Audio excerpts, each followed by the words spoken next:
Welcome to Rescue People Do Life Together, a study here at Northfield as we're looking at one of our core values. As we looked at life groups, one of the verses that came up over and over again was Acts 2:42 through 47, which says, "They devoted themselves to the apostles' teaching and to fellowship, to the breaking of bread and to prayer.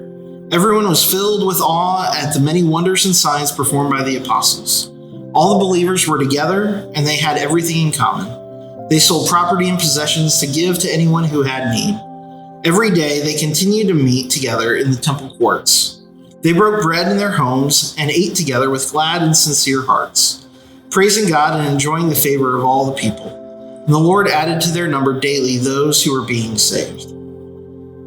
Out of this passage in Acts, we see 5 purposes of the church, and we believe 5 purposes that we should be lived out in life groups as well. If you've been to Starting Point, you've heard Tom talk about these 5 purposes. And over the next couple of weeks, we're going to dive through each of those and talk about what it looks like to live out these purposes within life groups. The 5 purposes are worship, discipleship, fellowship, ministry, and evangelism. Like I said, we're going to dive deeper into each of those in the coming weeks and look at what it means for our groups to worship together, to fellowship with one another, to disciple one another, to do ministry together, to do evangelism together. But for now, I want to start off just by sharing our experience with groups in the past and our hopes for the future. I'm joined for this series with some good friends who are life group hosts, who have been in groups before for several years now, and want to share kind of their experience with you as we get started in life groups. So let me ask you all this question. What is one thing you love about your group? You know, for me, having probably been in a life group longer than all of you, and maybe, that's just for those keeping scores, Trent would say, that's 0 to 1 for everybody else. But honestly, I love my life group because they are my people.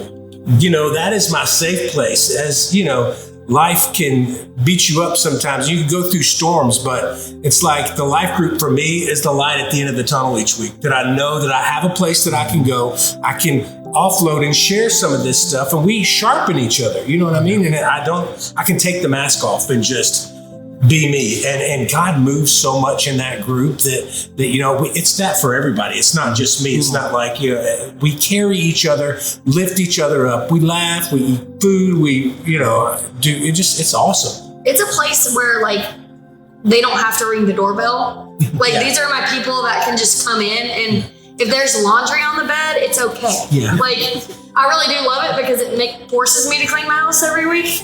But there are moments where I'm like, nope, this is who you get. Like, one day I was just not feeling well. I was on the couch, and they kept doing life around me, and that's just where it's at. Like, it's. But that's where there's an understanding, because we're all in the same season. We're all walking through the same things. We're all getting our tails kicked by like potty training. That it's like, oh, you know, just that to come in, that there's a lot of unspoken, just I see you, you see me, and that's it. Like that's all that matters. I think that's the same for our life group. When you're in that post-college, but like not quite settled where you guys are at life, it's really hard to find friends who are in that life and like who understand, but also people that like push you out of your comfort zone and like force you to do things you wouldn't normally do. And so like, while we have so much in common, we also all have our own things that we do that forces us to like try new life together as well. If you were to sum up your group experience in like one sentence, which I know is going to be tough for some of you, so it might be 2 sentences, Josh. They might be run-on sentences. Yeah, I'm just putting it out there. That's fair. Like, what would you say is kind of the heart of your group? I would say for me, group is my safe place that, for me, that we grow together, we pray together, and I am better for the time that I spend with those people. They challenge me. It's my place where I get refilled, but I also get to pour out at the same time, if that makes sense. Yeah. 1 sentence. Group life is where I tangibly see lived out that Acts 2, praising God and enjoying the favor of all people. That is the place that I see it most evidently in my life. I don't know, Skip. You go first. Skip. Draw 2. The heart of our group, so sentence, that's really hard. I guess it's just creating that community and space where, as a young woman, you are welcome to come just as you are and have other women who support you in both your faith journey, your life journey, all of those things, and not feel like you have to hide those parts of yourself. And that is something we probably should have said earlier, is we do have a wide variety of groups represented here. Mackenzie, you're, as you mentioned, a group of young single women in that young professionals life stage. Trent and Haley, y'all lead a group of young parents, toddlers, elementary school, potty training and first day of school and all that. 12 kids under the age of 5.